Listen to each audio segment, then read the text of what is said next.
So ayan, nasa aking likuran ngayon mga idol ang tinatawag na CCLEX Cebu-Cordova Expressway. Samahan niyo ako at ipapasya ko kayo dito mismo sa pinakamahabang tulay dito sa Pilipinas. Sa ngayon mga idol, ang CCLEX ang pinakamahabang tulay dito sa Pilipinas. Mayroon kasi itong haba na 8.9 kilometers. Nalagpasan nito ang dating may hawak ng titulo na pinakamahabang tulay ng Pilipinas na San Juanico Bridge. May haba lang kasi ito na 2.1 kilometers. Kaya tara na mga idol, samahan niyo akong baybayin ang pinakamahabang tulay ng Pilipinas.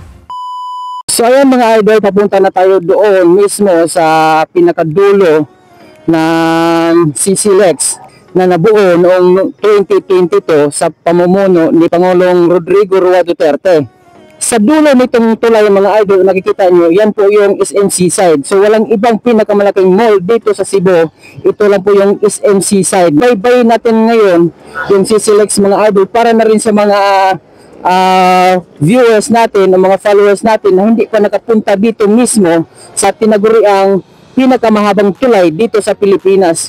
So may entrance dito, pagdadaan ka dito mga idol, kasi nga bago pa lang ito, may entrance dito sa mga motor, depende sa klase ng sasakyan mo, nakadepende din yung presyo ng entrance. So yan mga idol, papasok na tayo. Ito na yung pinakamismong dulo ng tulay mga idol. So may mga signage dito na 400cc below, dito lang tayo sa lane ng motorcycle talaga. Kita nyo naman mga idol kung gaano kaganda itong tulay na ito mga idol. Napakalawak, napakalaki. So bali ano ito mga idol, tatlong lane. May isang lane sa motorcycle at may dalawang lane para naman sa mga sasakyan. Sana nakikita nyo ng maayos dito sa aking kamera itong mga dinadaanan natin dito sa tulay na ito mga idol. Ang tulay na ito ay powered ng solar. So doon sa kabila, doon sa Lapu-Lapu na banda, meron silang doon, maliit na solar plant na nagpapagana ng mga ilaw dito. Mag-brand out man o mawala ng kuryente doon sa mga supply ng kuryente, hindi pa rin ito mawawala ng ilaw dito mga idol. Kita nyo naman mga idol, grabe ang ganda ng ganda ng paligid, napakalinaw.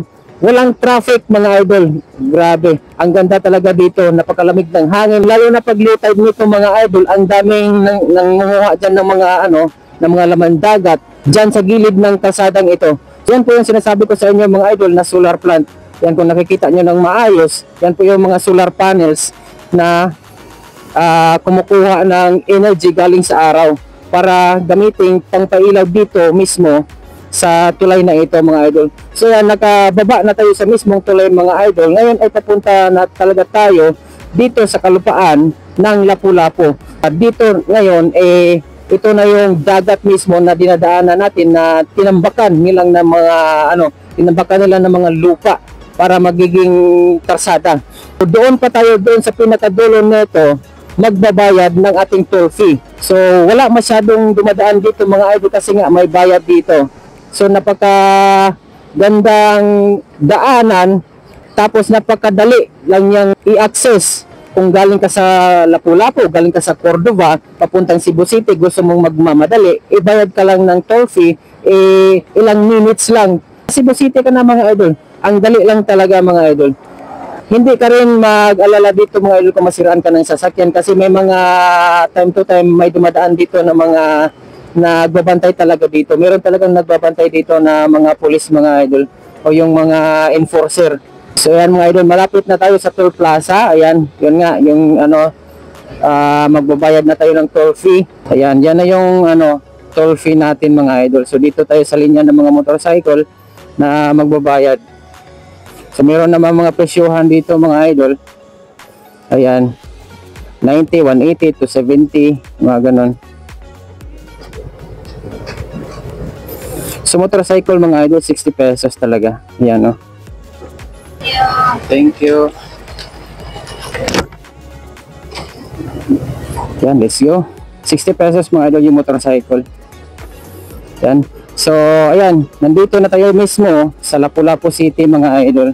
So dali lang. Ilang minuto lang yung natin. Wala pang 10 minutes siguro mga idol. Nakaabot na tayo dito sa Lapu-Lapu City. So palabas na tayo dito sa tulay. So malapit lang dito sa toll gate nila. yung labasan sa ano, papuntang highway ng Lapu-Lapu.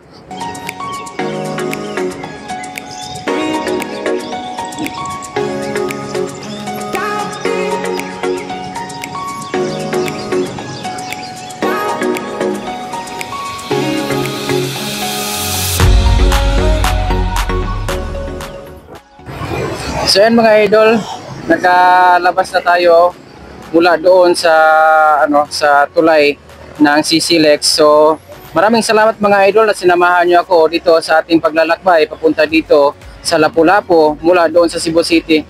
Kung nagustuhan niyo ang mga ganitong content mga idol, please subscribe my YouTube channel at saka yun sa aking Facebook at saka Facebook page mga idol para kagawa pa tayo ng mas maraming content na gaya nito mga idol. So maraming salamat po sa inyong suporta. So hanggang dito na lang mga idol. So see you on my next vlog.